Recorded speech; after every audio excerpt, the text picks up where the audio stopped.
నమశివాయ సాంబాయ సగణాయ ఆదిహేతవే రుద్రాయ విష్ణవే తుభ్యం బ్రహ్మణే సూర్యమూర్తయే. అందామా?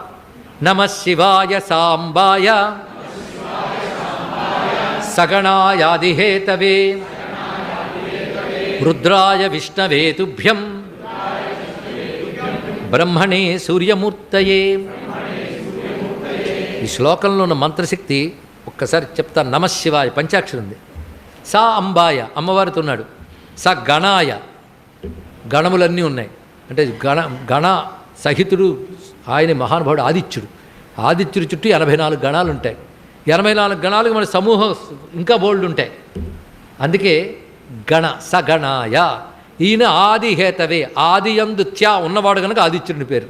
సగణాయాదిహేతవే. ఆయన ఎవడు? రుద్రాయ విష్ణవే బ్రహ్మణి. అంటే బ్రహ్మ విష్ణు రుద్రాత్మకుడు.